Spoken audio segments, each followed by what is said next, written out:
Price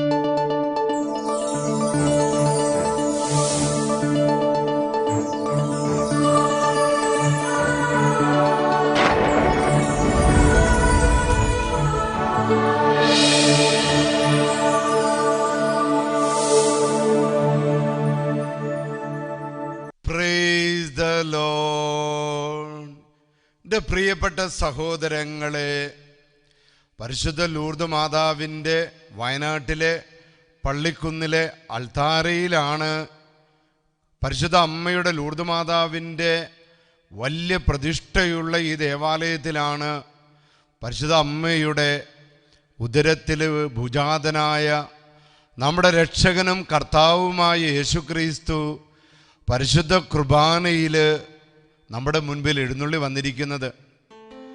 പ്രിയപ്പെട്ടവരെ, കോഴിക്കോട് രൂപതയുടെ charismatic റിന്യൂവലിൻ്റെ holy spirit മിനിസ്ട്രിയുടെ സുവിശേഷാഗ്നി ശുശ്രൂഷ ഷെക്കേന ടെലിവിഷൻ ചാനലിനോടൊപ്പം പരിശുദ്ധാത്മാവിനാൽ നയിക്കപ്പെട്ട് മുന്നേറുകയാണ്. പ്രിയപ്പെട്ടവരെ, ഈ ദിവസങ്ങളിൽ കർത്താവ് നൽകിക്കൊണ്ടിരിക്കുന്ന അനവധിയായ അനുഗ്രഹങ്ങളെ ഓർത്ത് ലോകം മുഴുവനുമുള്ള ഈ വചനം കേൾക്കുന്ന, ഈ സുവിശേഷാഗ്നിയിൽ പങ്കെടുക്കുന്ന എല്ലാ ഭവനങ്ങളെയും കർത്താവ് പ്രത്യേകം അനുഗ്രഹിക്കുന്നുവെന്ന് എനിക്ക് ഒരുപാട് സാക്ഷ്യങ്ങൾ കേൾക്കുമ്പോൾ എനിക്ക് മനസ്സിലാകുകയാണ്. ഈ വചനം കേട്ട് അനവധി പേർക്ക് സൗഖ്യം ലഭിക്കുകയും അനവധി കുടുംബങ്ങൾക്ക് ഡെലിവറൻസ് കിട്ടുകയും പരിശുദ്ധാത്മാവിൽ നിറയുകയും പ്രാർത്ഥിക്കാനുള്ള പ്രേരണ കിട്ടുകയും വിശ്വാസം ആഴപ്പെടുകയും കൂട്ടായ്മകളും ദൈവസ്നേഹവും പരസ്നേഹവുമൊക്കെ വർദ്ധിക്കുന്നുവെന്ന് കാണുമ്പോൾ അച്ഛന് വളരെയധികം സന്തോഷമുണ്ട്. എൻ്റെ പ്രിയപ്പെട്ടവരെ, അതിന് കാരണം ഈ ശുശ്രൂഷയിൽ എഴുന്നള്ളി വന്നിരിക്കുന്ന കർത്താവായ യേശുക്രിസ്തുവിൻ്റെ ശക്തിയാണ് എന്ന് ഞാൻ വിശ്വസിക്കുകയാണ്. പ്രത്യേകിച്ച് വയനാട്ടിലെ പള്ളിക്കുന്നിലെ ലൂർദ് മാതാവിൻ്റെ ഈ ദേവാലയത്തിലെ അൾത്താരയിൽ ഈ ശുശ്രൂഷകൾ ഒരുക്കപ്പെട്ടപ്പോൾ പരിശുദ്ധ അമ്മയുടെ വലിയ പ്രാർത്ഥനാ സഹായം ഈ ശുശ്രൂഷയിൽ പങ്കെടുക്കുന്ന എല്ലാവർക്കും ലഭിക്കുന്നു എന്നത് പുതിയ ഒരു പുത്തൻ അഭിഷേകമാണ് സുവിശേഷ അഗ്നിക്ക് നൽകിക്കൊണ്ടിരിക്കുന്നത്. അപ്പോൾ ഒത്തിരി സന്തോഷത്തോടും അഭിഷേകത്തോടും കൂടിയാണ് എൻ്റെ പ്രിയപ്പെട്ട മക്കളെ ഈ വചന ശുശ്രൂഷയിൽ, ഈ രോഗശാന്തി ശുശ്രൂഷയിൽ, ഈ ഡെലിവറൻസിൻ്റെ ശുശ്രൂഷയിൽ നാം പങ്കെടുക്കുന്നത്. ഈ ശുശ്രൂഷയുടെ ആരംഭത്തിൽ തന്നെ നമ്മുടെ അപ്പത്തിൻ്റെ രൂപത്തിൽ എഴുന്നള്ളിയിരിക്കുന്ന കർത്താവായ യേശുവിനെ നാം കുമ്പിട്ട് ആരാധിക്കുകയാണ്. പരിശുദ്ധ കുർബാനയിൽ സത്യമായിട്ടും ഈശോ എഴുന്നള്ളിയിരിക്കുന്നത് ഇന്ന് നമ്മുടെ രോഗങ്ങളെ എടുത്തു മാറ്റാനാണ്. പ്രിയപ്പെട്ടവരെ, വളരെ പ്രത്യേകം അച്ഛന് ഇന്ന് വലിയ അഭിഷേകം കിട്ടുന്നത് കിടപ്പ് രോഗികളുടെ മേല് കർത്താവ് ഇന്ന് വലിയ ശ്രദ്ധ കൊടുക്കുന്നതായിട്ട് എനിക്ക് വലിയൊരു അഭിഷേകം കിട്ടുകയാണ്. ഇപ്പൊ കിടപ്പ് രോഗികള് ദയവായിട്ട് ഈ ശുശ്രൂഷയിൽ പരിശുദ്ധ കുർബാനയിലേക്ക് നോക്കി ടെലിവിഷനിലൂടെയോ അല്ലെങ്കിൽ യൂട്യൂബിലൂടെയോ നിങ്ങൾ ഈ ശുശ്രൂഷയെ പങ്കെടുക്കുമ്പോൾ കർത്താവിങ്കലേക്ക് നോക്കി വലിയ അഭിഷേകത്തോടെ എൻ്റെ കർത്താവേ എന്ന് നീട്ടി വിളിക്കുമ്പോൾ അച്ഛൻ ഉറപ്പാണ് കർത്താവിൻ്റെ ശക്തി ഈ ഷെക്കേന ടെലിവിഷൻ ചാനലിലൂടെ ഈ ശുശ്രൂഷയെ പങ്കെടുക്കുന്ന മക്കളുടെ മേല്, കിടപ്പ് രോഗികളുടെ മേല് സൗഖ്യത്തിൻ്റെ ആത്മാവ് ഇറങ്ങി വരുന്നതായിട്ട് കാണുകയാണ്. പറഞ്ഞ ഹല്ലേലൂയ, പറഞ്ഞ മക്കളെ ഹല്ലേലൂയ. യേശുവേ നന്ദി, യേശുവേ ആരാധന. പ്രിയപ്പെട്ട സഹോദരങ്ങളെ, ഈ വചന ശുശ്രൂഷ പങ്കെടുക്കുമ്പോൾ നിങ്ങൾക്ക് ലഭിക്കുന്ന ഏറ്റവും വലിയ ദാനം എന്ന് പറയുന്നത് പരിശുദ്ധാത്മാവാണ്. പരിശുദ്ധാത്മാവിൻ്റെ ശക്തി ഇന്ന് നിങ്ങൾക്ക് ലഭിക്കുകയാണ്. ആദിമ സഭയില്, ആദ്യ നൂറ്റാണ്ടില് ശ്ലീഹന്മാരുടെ മേല്, ആദിമ ക്രൈസ്തവ സഭയുടെ മേല് ഇറങ്ങി വന്ന അതേ പരിശുദ്ധാത്മാവ്, അതേ ദൈവത്തിൻ്റെ ആത്മാവ്, അതേ ശക്തി ഈ സുവിശേഷാഗ്നി ശുശ്രൂഷയിലൂടെ ഈ ദേവാലയത്തിലെ അൾത്താരയിലൂടെ ഈ അൾത്താരയിൽ എഴുന്നള്ളിയിരിക്കുന്ന കർത്താവ് യേശു ക്രിസ്തുവിന്റെ അധികാരമുള്ള നാമത്തിന്റെ ശക്തിയാൽ നിങ്ങളുടെ ഭവനങ്ങളിൽ വന്ന് പരിശുദ്ധാത്മാവ് വന്ന് നിറയാൻ പോവുകയാണ്. ആഗ്രഹിച്ച് പാടിക്കുക മക്കളെ, പരിശുദ്ധാത്മാവിൽ നിറയാൻ വേണ്ടി പാടിക്കേ. പരിശുദ്ധാത്മാവേ ശക്തി പകർന്നിടണേ. എല്ലാവരും ആഗ്രഹിച്ച് പാടിക്കേ. പരിശുദ്ധാത്മാവേ, പരിശുദ്ധാത്മാവേ യേശുവേ, ഞങ്ങളുടെ ഭവനങ്ങളിലേക്ക്, ഞങ്ങളുടെ മക്കളിലേക്ക്, ഞങ്ങളുടെ രോഗബാധിതമായ കോശങ്ങളിലേക്ക് എല്ലാം പരിശുദ്ധാത്മാവിനെ അയക്കണമേ കർത്താവേ. ശക്തി പകർന്നിടണേ. അവിടുത്തെ ബലം ഞങ്ങൾക്ക് ആവശ്യമെന്ന് യേശുവേ കർത്താവേ നീ അറിയുന്നു. യേശുവേ, അങ്ങയുടെ ശക്തി ഞങ്ങൾക്ക് ആവശ്യമാണ് കർത്താവേ. അവിടുത്തെ ബലം ഞങ്ങൾക്ക് ആവശ്യമെന്ന് കർത്താവേ നീ അറിയുന്നു. കർത്താവേ, പകർച്ചവ്യാധികള്, കോവിഡ്, ദുർമരണങ്ങളൊക്കെ ഞങ്ങളെ ബാധിക്കുമ്പോൾ കർത്താവേ നിന്റെ ബലം ഞങ്ങൾക്ക് ആവശ്യമാണ് കർത്താവേ.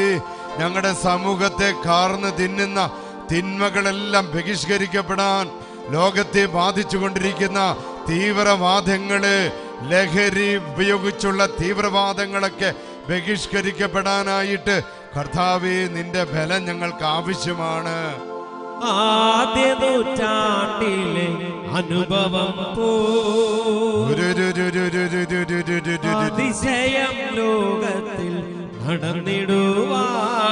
ഞങ്ങളുടെ കുടുംബത്തില്, ഞങ്ങളുടെ ജീവിതത്തില്, ഞങ്ങളുടെ തൊഴിൽ മേഖലകളില്, ഞങ്ങളുടെ ബിസിനസ് മേഖലകളില് ആ ബലം ഞങ്ങൾക്ക് വേണം കർത്താവേ.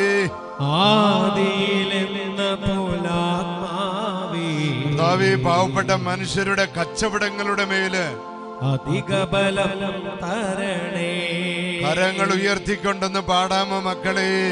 ആദിയിലെന്ന പോലാത്മാവേ അധിക ബലം തരണേ. ഈശോയുടെ നേരെ കരങ്ങൾ നീട്ടിപ്പിടിച്ചുകൊണ്ടെന്ന് പാടാമോ? പരിശുദ്ധാത്മാവേ, പരിശുദ്ധാത്മാവേ ശക്തി പകർന്നിടണേ. പ്രിയപ്പെട്ട മക്കളെ, ഇന്ന് നമുക്കെല്ലാവരും കേട്ട് പരിചയമുള്ള ഒരു കഥയാണ് അച്ഛൻ ഇന്ന് നിങ്ങളുമായിട്ട് പങ്കുവെക്കാൻ പോകുന്നത്. വലിയ പ്രശസ്തനായ ഒരു മതാധ്യാപകനും തത്വചിന്തകനുമായ പൗളോ കൊയ്ലോ എഴുതിയ കഥയാണ്. അദ്ദേഹത്തിൻ്റെ കഥകൾ വളരെ പ്രശസ്തമാണ്. മോറൽ തിയോളജിയിലും മോറൽ സയൻസിലുമൊക്കെ നമ്മുടെ സ്കൂളുകളിലൊക്കെ നമ്മൾ പഠിക്കുന്ന കഥകളിൽ, ലോകം മുഴുവനുമുള്ള മോറൽ ക്ലാസ്സുകളിലൊക്കെ പഠിക്കുന്ന കഥകൾ ഈ പൗളോ കൊയ്ലോ എന്ന ക്രിസ്ത്യൻ മത അധ്യാപകൻ എഴുതിയ കഥകളാണ്. അത്തരത്തിലെ ഒരു കഥയുടെ പേരാണ് ആൽക്കമിസ്റ്റ് എന്ന് പറഞ്ഞാൽ നിധിവേട്ടക്കാരെന്നാണ് അതിൻ്റെ അർത്ഥം. ഈ ആൽക്കമിസ്റ്റ് എന്ന കഥയുടെ പ്രധാന കേന്ദ്രബിന്ദു ഒരു യുവാവാണ്. ആ യുവാവിൻ്റെ പേര് സന്ത്യാഗോ എന്നാണ്. സന്ത്യാഗോ, നമ്മൾ യാക്കോബ് സ്ലീഹായെ സന്ധ്യാവ് പുണ്യാളൻ എന്നൊക്കെ വിളിക്കുന്ന പോലെ ആ പേരാണ് ഈ യുവാവിനുള്ളത്. സന്ത്യാഗോ എന്നാണ് ആ യുവാവിനിട്ട പേര്. ഈ യുവാവ് ഒരു നല്ല ആട്ടിടയനാണ്. അപ്പോൾ ഒരു ദിവസം ആടുകളെയൊക്കെ മേയിച്ച്, ഇത് സ്പെയിനിലുള്ള ഒരു ഇടയനാണ്. സ്പെയിനിൽ ടരീഫ് എന്ന് പറയുന്ന ഒരു ഗ്രാമത്തിൽ ഇടവക പള്ളിയുടെ മുൻപിൽ ഈ ഇടയൻ കിടന്നുറങ്ങുമ്പോൾ പെട്ടെന്നൊരു സ്വപ്നം കണ്ട്. സ്വപ്നം ഇങ്ങനെയാണ്: ഈ യുവാവ് ഈജിപ്തിൽ പോയി പിരമിഡുകളുടെ ഇടയിൽ നിന്ന് കുഴി കുഴിച്ച് നിധി കണ്ടെത്തുന്നതായിട്ടാണ് സ്വപ്നത്തിൽ കണ്ടത്. ഈ യുവാവ് ഞെട്ടി എഴുന്നേറ്റപ്പോൾ ഭയങ്കര സന്തോഷമാണ്. ഇതൊരു അത്ഭുത സ്വപ്നമാണല്ലോ. അപ്പോൾ ഈ സ്വപ്നത്തെക്കുറിച്ച് ആലോചിച്ചപ്പോഴാണ് സലേം എന്ന് പറയുന്ന ഒരു സ്ഥലത്തുള്ള വൃദ്ധനായ ഒരു രാജാവ് ഇങ്ങനെ പറഞ്ഞതായിട്ട് സന്ത്യാഗോ ഓർത്തത്. അതായത് സഫലമാകാൻ ഒരു സ്വപ്നം ഉണ്ടെങ്കിലേ ജീവിതം പൂർണ്ണമാകൂ. അപ്പം നമുക്ക് സ്വപ്നമുണ്ടെങ്കിൽ ജീവിതം പൂർണ്ണമാകൂ അത് സഫലമാകാനുള്ളൊരു സ്വപ്നമുണ്ടെങ്കിൽ. അപ്പോൾ ഈ വൃദ്ധനായ രാജാവ് പറഞ്ഞ ഈ ഒരു ആപ്തവാക്യം എങ്ങനെയോ ഈ സന്ത്യാഗോൻ്റെ മനസ്സിലേക്ക് വന്നു. ഉടനെ സന്ത്യാഗോ എന്താ ചെയ്തതെന്നറിയാമോ? സന്ത്യാഗോൻ്റെ ആടുമാടുകളെല്ലാം വിറ്റ് പണമുണ്ടാക്കി നേരെ ഈജിപ്തിലേക്ക് പോയി. അവിടെ ചെന്ന് പിരമിഡുകളുടെ ഇടയിൽ കുഴികൾ കുഴിച്ച് നിധി കണ്ടെത്താനുള്ള ശ്രമമാണ്. പക്ഷെ നിർഭാഗ്യവശാൽ ഈ സന്ത്യാഗോ എന്തുമാത്രം കുഴിച്ചോ എന്നിട്ടും അദ്ദേഹത്തിന് നിധി കണ്ടെത്താൻ സാധിച്ചില്ല. അവസാനം കഥയുടെ അവസാനം ഇങ്ങനെയാണ്: കുഴിച്ച് മടുത്ത് തളർന്ന് കിടക്കുന്ന യുവാവിന് പെട്ടെന്നൊരു അശരീരി കേൾക്കുകയുണ്ടായി. അശരീരി ഇങ്ങനെയാണ് പറഞ്ഞത്: സന്ത്യാഗോ, യഥാർത്ഥത്തിൽ നിധി ഒളിഞ്ഞു കിടക്കുന്നത് നിന്റെ ഗ്രാമത്തിൽ നീ കിടന്നുറങ്ങിയ ആ പള്ളിയുടെ മുൻപിലാണ് നിധി ഒളിഞ്ഞു കിടക്കുന്നത്. ഇത് കേട്ടപാടെ ഈജിപ്തിൽ പിരമിഡുകളുടെ ഇടയിൽ നിധി അന്വേഷിക്കുന്ന ആ നിധിവേട്ട അവസാനിപ്പിച്ച് ഈ സന്ത്യാഗോ നേരെ തൻ്റെ സ്വന്തം ഗ്രാമത്തിലേക്ക് വരികയും കഥ ഇങ്ങനെയാണ് അവസാനിക്കുന്നത്: തൻ്റെ പള്ളിയുടെ മുൻപിൽ കുഴിയെടുത്ത് കഴിഞ്ഞപ്പോൾ അദ്ദേഹത്തിന് നിധി കിട്ടുകയും ചെയ്തു. കഥയുടെ സാരാംശം പൗളോ കൊയ്ലോ പറയുന്നുണ്ട്: മനുഷ്യൻ യഥാർത്ഥത്തിൽ സമാധാനം തേടി അലയുകയാണ്. എവിടെയാണ് സമാധാനം കിട്ടുക, സന്തോഷം കിട്ടുക? കുറേ പേര് മദ്യത്തിൻ്റെ അടുത്ത് പോകുന്നു. ലോകത്തെവിടെയെല്ലാം സമാധാന സന്തോഷം കിട്ടാൻ വേണ്ടി അലയുന്നു. ഏറ്റവും അവസാനം ഈ കഥ പഠിപ്പിക്കുന്നത്, ഒരു പക്ഷേ നിന്റെ ഉള്ളിൽ, നിന്റെ ജീവിത സാഹചര്യത്തിൽ, നിന്റെ കുടുംബത്തിനുള്ളിൽ തന്നെ സമാധാനമെന്ന, സന്തോഷമെന്ന നിധി കണ്ടെത്താനായിട്ട് നിനക്ക് സാധിക്കണം. ഇന്നലെ എൻ്റെ അടുത്ത് ഒരു +2 വിദ്യാർത്ഥിനി വന്നു. വിദ്യാർത്ഥിനി എൻ്റെ മുൻപിൽ കരഞ്ഞുകൊണ്ട് പങ്കുവെച്ചത്, അവൾക്ക് വളരെയധികം ആകുലതയാണ്. അവൾക്ക് പഠിക്കാൻ പറ്റുന്നില്ല, അവൾക്ക് ഉറങ്ങാൻ പറ്റുന്നില്ല, അവൾക്ക് വലിയ മുൻകോപമാണ്, ആകെ ടെൻഷനാണ്, അസ്വസ്ഥതയാണ്. എന്നോട് പറഞ്ഞ വാക്ക്: അച്ഛാ, സമാധാനം എന്തെന്ന്, സന്തോഷം എന്തെന്ന് എനിക്കിതേവരെ അറിയാൻ സാധിച്ചിട്ടില്ല. അപ്പം ഞാൻ ആ മോളുടെ നേരെ കുറേ നേരം നോക്കി നിന്നു. എന്നിട്ട് മോളോട് ഞാൻ ഒരു ചോദ്യം ചോദിച്ചു: മോളെ, നിൻ്റെ വീട്ടിൽ ബൈബിളുണ്ടോ? അവൾ പറഞ്ഞു, വീട്ടിൽ ബൈബിളുണ്ട്, ഞങ്ങൾ കൊന്തയൊക്കെ ചൊല്ലുമ്പോൾ വായിക്കും. ഞാൻ ഉടനെ വേറൊരു ചോദ്യം ചോദിച്ചു: നിനക്ക് വ്യക്തിപരമായിട്ട് ഒരു ബൈബിളുണ്ടോ? അപ്പോൾ അവൾ പറഞ്ഞു, അച്ഛാ, വ്യക്തിപരമായിട്ട് എനിക്ക് വലിയ ബൈബിളില്ല, പക്ഷെ ഒരു ചെറിയ ബൈബിള്, പുതിയ നിയമം എൻ്റെ കൈവശമുണ്ട്. അപ്പം ഞാൻ അവളോട് ചോദിച്ചു, ഓക്കെ മോളെ, പഴയ നിയമം വീട്ടിലുണ്ട്, പഴയ നിയമം പുതിയ നിയമം കൂടിയ വലിയ ബൈബിൾ നിൻ്റെ വീട്ടിലുണ്ട്, പുതിയ നിയമം നിൻ്റെ പുസ്തകങ്ങളുടെ ഇടയിലുണ്ട്. ഞാൻ ചോദിച്ചു, നീ എന്നെങ്കിലും വ്യക്തിപരമായിട്ട് നിൻ്റെ സങ്കടം മാറാൻ, നിൻ്റെ ആകുലതകൾ മാറാൻ, നിൻ്റെ ജീവിതത്തെ അർത്ഥം കണ്ടെത്താനായിട്ട് നീ ആ ബൈബിള് തുറന്ന് വായിച്ചിട്ടുണ്ടോ? അവൾ പറഞ്ഞു, ഇല്ല. മോളെ, നീ ഒന്ന് വചനം വായിക്കൂ. അപ്പോൾ നിൻ്റെ ആകുലതകൾക്ക്, നിൻ്റെ ടെൻഷന്, നിൻ്റെ സമാധാനമില്ലായ്മയ്ക്ക് അതിലുത്തരം കണ്ടെത്താൻ പറ്റും. വീണ്ടും ഞാനൊരു ചോദ്യം കൂടി ചോദിച്ചു, നിനക്ക് പരിശുദ്ധാത്മാവിനെ അറിയാമോ? അപ്പോൾ അവൾ പറഞ്ഞു, പരിശുദ്ധാത്മാവിനെ അറിയാം, കാറ്റഗിസം ക്ലാസ്സിൽ പഠിച്ചിട്ടുണ്ട്, പിതാവ്, പുത്രൻ, പരിശുദ്ധാത്മാവ്, ത്രിത്വൈക ദൈവം. ഞാനുടനെ വേറൊരു ചോദ്യം ചോദിച്ചു, കുഞ്ഞ് പരിശുദ്ധാത്മാവിനോട് പ്രാർത്ഥിച്ചിട്ടുണ്ടോ? അപ്പോൾ അവൾ പറഞ്ഞു, ഇല്ല, ഞാനിങ്ങനെ പള്ളി വന്നിട്ട് എൻ്റെ അപ്പൻ്റെ ജോലി, ഞങ്ങളുടെ വീട്ടിലെ കാര്യങ്ങളൊക്കെ ഇങ്ങനെ വേഗം പറഞ്ഞിട്ട് പോകും, അല്ല പരിശുദ്ധാത്മാവിനോട് പ്രത്യേകമാം വിധം ഞാൻ പ്രാർത്ഥിച്ചിട്ടില്ല. അപ്പം ഞാൻ അവൾക്ക് 2 മന്ത്രങ്ങൾ പറഞ്ഞു കൊടുത്തു. ഒന്ന്, എല്ലാ ദിവസവും ഒരു 5 മിനിറ്റെങ്കിലും കുഞ്ഞ് വ്യക്തിപരമായിട്ട് ബൈബിള് തുറന്ന് വചനം വായിച്ചോ. 2, ഒരു 5 മിനിറ്റെങ്കിലും നീ പരിശുദ്ധാത്മാവിനോട് നിന്റെ ജീവിതത്തിൻ്റെ ആകുലതകളും അസ്വസ്ഥതകളും വിട്ടുമാറാനും നിന്റെ ജീവിതത്തിൻ്റെ അർത്ഥം അന്വേഷിക്കാനും എവിടെയാണ് യഥാർത്ഥത്തിൽ സമാധാനം കണ്ടെത്താനും. അതാണല്ലോ ഒരു മനുഷ്യൻ്റെ ഏറ്റവും വലിയ നിധി. നാം ഈ ലോകത്ത് എന്തൊക്കെ വെട്ടിപ്പിടിച്ചാലും നമ്മുടെ മനസ്സിന് സന്തോഷമില്ലെങ്കിൽ, നമ്മുടെ കുടുംബത്തിൽ സമാധാനമില്ലെങ്കിൽ, ഈ വെട്ടിപ്പിടിച്ചത് കൊണ്ടൊക്കെ വല്ല പ്രയോജനമുണ്ടോ? ഒരു പ്രയോജനവുമില്ല. എൻ്റെ മോളെ, നിന്റെ പ്രശ്നങ്ങൾക്ക്, നിന്റെ ആകുലതകൾക്ക് പരിഹാരമായിട്ട് വിശുദ്ധ വചനം നീ വായിച്ചോ. നിനക്ക് ജ്ഞാനം കിട്ടാൻ, നിനക്ക് അറിവ് കിട്ടാൻ, നിനക്ക് നിന്റെ ജീവിതത്തിൻ്റെ അർത്ഥം മനസ്സിലാകാൻ നീ പരിശുദ്ധാത്മാവിനോട് പ്രാർത്ഥിച്ചോ. പരിശുദ്ധാത്മാവ് നിനക്ക് നൽകുന്ന വിവരങ്ങൾ, പരിശുദ്ധാത്മാവ് നിനക്ക് തരുന്ന അഭിഷേകങ്ങളാണ് മോളെ നിന്നെ സന്തുഷ്ടയാക്കുക, നിന്നെ സമാധാനത്തോടെ ഉറങ്ങാൻ അനുവദിക്കുന്നത്. അപ്പോൾ പരിശുദ്ധാത്മാവിൽ നീ ആശ്രയിച്ച് വചനം വായിക്കുമ്പോൾ ബൈബിൾ പഠിപ്പിക്കുന്ന കുറേ കാര്യങ്ങളുണ്ട്. സമാധാനം കണ്ടെത്താനായിട്ട് കുറേ കാര്യങ്ങൾ വചനത്തിൽ പറയും. അതിലൊന്ന്, നിന്റെ സമാധാനം കെടുത്തുന്ന ഒരു പ്രധാനപ്പെട്ട കാര്യം എന്ന് പറയുന്നത് നിന്റെ അധമവികാരങ്ങളാണ്. ഇതാ കുഞ്ഞിനോടുള്ളതല്ല, ഇത് ഈ വചനം കേട്ടുകൊണ്ടിരിക്കുന്ന എല്ലാവരോടും പറയാനുള്ള കർത്താവ് നൽകുന്നൊരു അഭിഷേകമാണ്.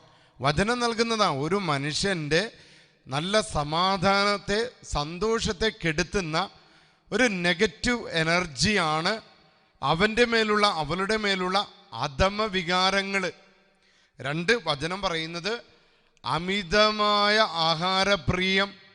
ഇത് നമ്മുടെ പ്രഭാഷകൻ്റെ പുസ്തകത്തിൽ അന്വേഷിച്ചാൽ ഈ കാര്യങ്ങൾ നമുക്ക് മനസ്സിലാക്കാനായിട്ട് സാധിക്കും. 3, ഭോഗാസക്തി. 4, നാവിൻ്റെ ദുർവിനിയോഗം. നിന്റെ നാവിൻ്റെ ദുർവിനിയോഗം നിന്റെ സമാധാനം കെടുത്തും. വചനം പറയുന്നതാ. നിന്റെ സമാധാനം കെടുത്തുന്ന കുറേ കാര്യങ്ങൾ: അധമവികാരം, അമിതമായ ആഹാരപ്രിയം, ഭോഗാസക്തി, നാവിൻ്റെ ദുർവിനിയോഗം, ജഡികപാപങ്ങൾ, നിന്റെ അശ്രദ്ധയും അലസതയും വചനം പറയുന്നതാ. മറ്റൊന്ന് ദൈവഭയമില്ലായ്മ. മറ്റൊന്ന് സമ്പത്തിൻ്റെ ദുർവിനിയോഗം, സമ്പത്തിൻ്റെ ഗർവ്. വചനം പറയാണ് ഇതെല്ലാം നിന്റെ സമാധാനത്തെ കെടുത്തും. അടുത്തത് നിന്റെ വ്യാജ സുഹൃത്തുക്കൾ, സത്യസന്ധരല്ലാത്ത, നിന്റെ നന്മ ആഗ്രഹിക്കാത്ത നിന്റെ സുഹൃത്തുക്കൾ. മറ്റൊന്ന് നിന്റെ അഹങ്കാരം. വേറൊന്ന് നിന്റെ മദ്യാസക്തി, നിന്റെ ലഹരിയോടുള്ള ആസക്തി. അപ്പം ഇവ 11 കാര്യങ്ങളാണ് അച്ഛൻ പറഞ്ഞത്. ഇത് പ്രഭാഷകൻ്റെ പുസ്തകത്തിൽ നിന്ന് അച്ഛൻ എടുത്തതാണ്. ഈ 11 കാര്യങ്ങൾ നിന്റെ സമാധാനത്തെ കെടുത്തിക്കളയും. ആയതിനാൽ ഈ നെഗറ്റീവ് എനർജികളുടെ മേൽ നിനക്ക് നിയന്ത്രണം ഉണ്ടാകണം. ഇതാണ് വിശുദ്ധ വചനം നിന്നെ പഠിപ്പിക്കുന്നത്. ഈ നെഗറ്റീവ് എനർജികളുടെ മേൽ നിനക്ക് നിയന്ത്രണം ഉണ്ടാകാനായിട്ട് എന്ത് ചെയ്യണമെന്നുള്ള കാര്യങ്ങൾ വചനം പഠിപ്പിക്കുകയാണ്. 1, നിന്റെ മേൽ ജ്ഞാനാഭിഷേകം ഉണ്ടാകണം. ജ്ഞാനാഭിഷേകം, വിസ്ഡത്തിൻ്റെ അഭിഷേകം. ഇത് നൽകുന്നത് പരിശുദ്ധാത്മാവാണ്. നിരന്തരം പരിശുദ്ധാത്മാവാണ് ജ്ഞാനം നൽകുന്നത്. അതുകൊണ്ടാണ് ആ കുട്ടിയോട് ഞാൻ പറഞ്ഞത്, മോളെ, പരിശുദ്ധാത്മാവുമായിട്ടുള്ള ഒരു ബന്ധം നീ സ്ഥാപിക്കണം. അപ്പോൾ പരിശുദ്ധാത്മാവ് നിനക്ക് ജ്ഞാനം, അറിവ്, വിവേകം, ഓർമ്മശക്തി, ആത്മധൈര്യം, ആത്മവിശ്വാസം, ഇതെല്ലാം പരിശുദ്ധാത്മാവ് നൽകുന്ന ഫലങ്ങളും ദാനങ്ങളൊക്കെയാണ്. അപ്പം ഇത് സ്വീകരിക്കാനായിട്ട് നിനക്ക് സാധിക്കണം. അടുത്ത പോയിന്റ്, ആത്മനിയന്ത്രണമുള്ള ഹൃദയം ആവശ്യമാണെന്ന് വചനം പറയാം. അതായത് ഈ നെഗറ്റീവ് എനർജികളെ നിയന്ത്രിക്കാനുള്ള ശരീരമല്ല, കാരണം ശരീരത്തിന് അതിനെ നിയന്ത്രിക്കാനായിട്ട് സാധിക്കില്ല. പക്ഷെ നിനക്കൊരു ആത്മാവ്, നിനക്കൊരു ഹൃദയം ഉണ്ടായിരിക്കണമെന്ന് വചനം പറയുകയാണ്. ജ്ഞാനത്തിൻ്റെ പുസ്തകം തന്നെ 8-ാം അധ്യായം 19 മുതൽ 20 വരെയുള്ള വചനത്തിൽ നാം ഇങ്ങനെ വായിക്കുന്നുണ്ട്: ശൈശവം മുതൽ ഞാൻ അനുഗ്രഹീതനാകും, കാരണം നല്ലൊരു ഹൃദയം അവകാശമായി ലഭിച്ചവനാണ് ഞാൻ. അപ്പം നീ വചനത്തോട് ചേർന്ന് നിൽക്കുമ്പോൾ, പരിശുദ്ധാത്മാവിനോട് നിനക്ക് തുറവി ഉണ്ടാകുമ്പോൾ, ദൈവം നൽകുന്ന വലിയൊരു സമ്മാനമാണ് എൻ്റെ പ്രിയപ്പെട്ട മകനെ, മകളെ, നല്ലൊരു ഹൃദയം. ഈ നല്ല ഹൃദയമുള്ളവർക്കാണ് തൻ്റെ അധമ വികാരങ്ങളെ അല്ലെങ്കിൽ ജഡികാസക്തികളെ നിയന്ത്രിക്കാനുള്ള ആത്മനിയന്ത്രണം. അതൊരു കഴിവാണ്, നമുക്ക് സൂപ്പർ മാർക്കറ്റിൽ നിന്ന് വാങ്ങാൻ കിട്ടില്ല. ആ കഴിവ് നമുക്ക് തരുന്നത് നല്ല ഹൃദയമാണ്. ഈ നല്ല ഹൃദയം ദൈവത്തോട് ചേർന്ന് നിൽക്കുമ്പോൾ ദൈവം നൽകുന്ന സമ്മാനമാണ് എന്ന് നാം വായിക്കുകയുണ്ടായി. അടുത്തത്, അച്ഛൻ നേരത്തെ സൂചിപ്പിച്ച സമാധാനം ഉണ്ടാകുന്നതിന് തടസ്സമായ കാര്യങ്ങളെല്ലാം ബഹിഷ്കരിക്കുന്നതിന് നമുക്കുണ്ടാകേണ്ട മറ്റൊരു കഴിവ് നമ്മുടെ ഉൾക്കാഴ്ചയാണ്. ഉൾക്കാഴ്ച നമ്മളൊന്നിപ്പോൾ ഉപയോഗിക്കുന്ന വാക്കല്ലത്. കാരണം മനുഷ്യൻ ഭയങ്കര തിരക്കാണ്, അവൻ ഉൾക്കാഴ്ചയിലേക്ക് പോകുന്നില്ല. അവനിപ്പോഴും മൊബൈൽ ഫോണും ഇൻ്റർനെറ്റും. ഇപ്പോൾ കുട്ടികളോടൊരു ചോദ്യം ചോദിച്ചാൽ പെട്ടെന്ന് തന്നെ അവരുടനെ തന്നെ അവരുടെ മൊബൈൽ ഫോണിൽ അവർ സെർച്ച് ചെയ്യുക. പക്ഷെ പണ്ട് കാരണന്മാർ അവരുടെ ഉൾക്കാഴ്ച ഉപയോഗിക്കും. അത് അറിവിൻ്റെ ആത്മാവാണ് ഉൾക്കാഴ്ച. ഇന്നത്തെ ലോകത്തിന്, ഈ സ്പീഡായിട്ട് വ്യഗ്രതയോടെ ഓടുന്ന ലോകത്തിന് നഷ്ടപ്പെട്ടിരിക്കുന്ന ദൈവത്തിൻ്റെ വലിയൊരു പുണ്യമാണ് ഈ ഉൾക്കാഴ്ച. ജ്ഞാനത്തിൻ്റെ പുസ്തകം 8-ാം അധ്യായം 21-ാമത്തെ വചനം പഠിപ്പിക്കുകയാണ്, ദൈവം നൽകുന്നില്ലെങ്കിൽ ജ്ഞാനം എനിക്ക് ലഭിക്കയില്ല എന്ന് ഞാൻ അറിഞ്ഞു. ആരുടെ ദാനമാണ് ജ്ഞാനം എന്നറിയുന്നത് ഒരു ഉൾക്കാഴ്ചയാണ്. കണ്ടോ, ഒരു ഉൾക്കാഴ്ചയാണ്, നമ്മുടെ വചനത്തിലുള്ള അറിവാണ്. പ്രിയപ്പെട്ടവരെ, ഇതാണ് ശരിക്കും നമ്മളെ എങ്ങനെ ജീവിക്കണമെന്ന് പഠിപ്പിക്കുന്നത്. നന്മ തിന്മകളെയൊക്കെ വിവേചിച്ചറിഞ്ഞ് തിന്മ ഉപേക്ഷിക്കാൻ, നന്മ തിരഞ്ഞെടുക്കാനുള്ള ആ ഒരു ഉൾക്കാഴ്ച ജ്ഞാനമാണ് നൽകുന്നത്.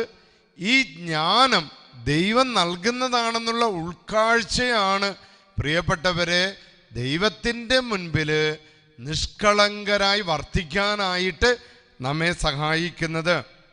അതുകൊണ്ട് കർത്താവിനോട് ഞാൻ ഉള്ളറിഞ്ഞ് അപേക്ഷിച്ചു, കർത്താവേ എനിക്ക് ജ്ഞാനവും ഉൾക്കാഴ്ചയും നൽകണമേ. നമ്മുടെ കുടുംബങ്ങളിൽ ഇന്ന് നഷ്ടപ്പെട്ടിരിക്കുന്ന വലിയൊരു പുണ്യമാണ്, വലിയൊരു ദൈവിക കഴിവാണ് ആ ഉൾക്കാഴ്ച. ആ കുഞ്ഞിനോട് പറയേണ്ട കാര്യം ഞാൻ ഉദ്ദേശിച്ചത് ഇതാണ്. വിശുദ്ധ വചനത്തിലൂടെ, പരിശുദ്ധാത്മാവിലൂടെ ആ കുഞ്ഞ് ഉൾക്കാഴ്ച ആർജിച്ചെടുക്കുമ്പോൾ ഈ ലോകത്തിലെ പ്രതിസന്ധികളുടെ മുമ്പിൽ അവൾ ആകുലപ്പെടില്ല, അവൾ അസ്വസ്ഥതപ്പെടില്ല. കാരണം അവളുടെ മേൽ പരിശുദ്ധാത്മാവിൻ്റെ അധിക ബലം, ആദ്യ നൂറ്റാണ്ടിൽ ആദിമ ക്രൈസ്തവ സഭയുടെ മേൽ ഇറങ്ങി വന്ന അതേ പരിശുദ്ധാത്മാവിൻ്റെ അധിക ബലം നമുക്ക് ലഭിക്കുമ്പോഴാണ് ഉൾക്കാഴ്ചയും ആത്മസംയമനവും ആത്മവിശ്വാസവും ഓരോ വ്യക്തിക്കും ലഭിക്കുന്നത്. പ്രിയപ്പെട്ട മക്കളെ, നമുക്കെല്ലാവർക്കും ഒരുങ്ങി യഥാർത്ഥ സന്തോഷം തരുന്നത് കർത്താവാണ്, വചനം കർത്താവാണ്.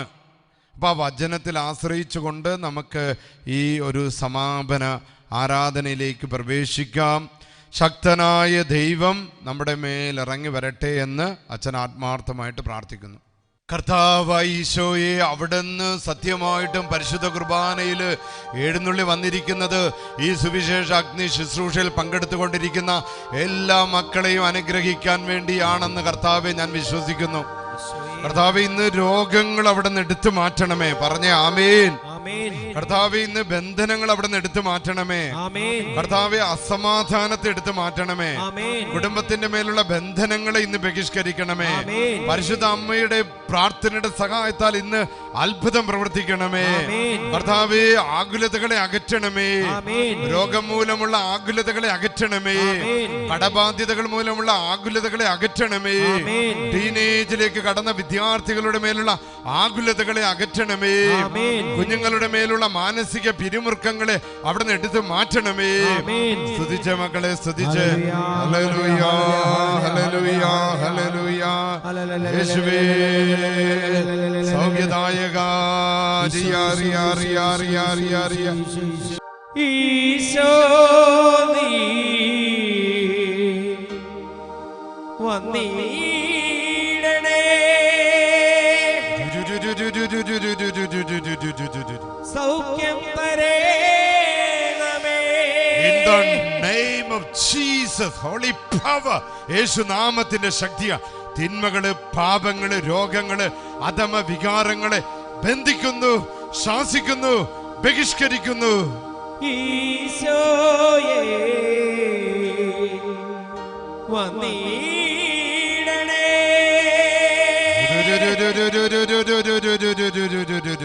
എൻ മുറിവുണക്കിടേണമേ. കർത്താവേ, വചനത്തിലായിരിക്കുന്ന മക്കള്, പ്രത്യേകിച്ച് കിടപ്പ് രോഗികള്, കുടുംബം തകർന്നവര്, ആകുലതകളെ വിഷമിക്കുന്നവര്, മാനസിക പിരിമുറുക്കങ്ങളാൽ വിഷമിക്കുന്നവരുടെ മേല് in the name of Jesus, പരിശുദ്ധ കുർബാനയിൽ എഴുന്നള്ളിയിരിക്കുന്ന കർത്താവ് യേശുവിന്റെ ശക്തി ഇപ്പോൾ നിന്റെ കുടുംബത്തിന്റെ മേൽ വന്നിറങ്ങി ഇപ്പോൾ തന്നെ അത്ഭുത ഡെലിവറൻസ് നടക്കട്ടെ. ഈശോയേ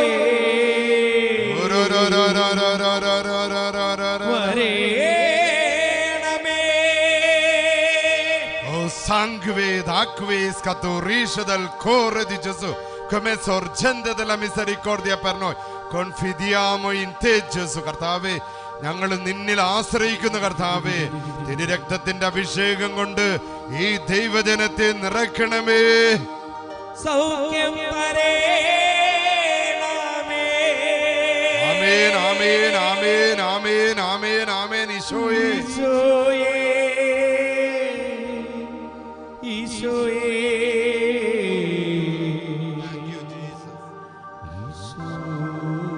രോഗത്താലേ ഞാൻ തളർന്നിടുമ്പോൾ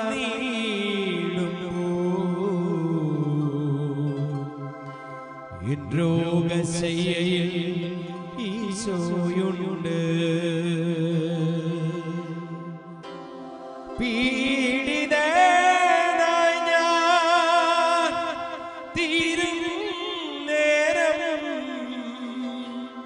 പീഡിതനായവൻ ചാരയുണ്ട്. ആരാധന, ആരാധന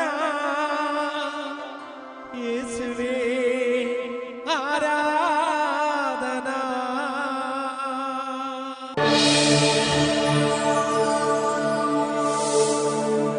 അഗ്നിയാ സുവിശേഷാഗ്നിയാ വചനമാ ആത്മാവിൻ നിറവാ.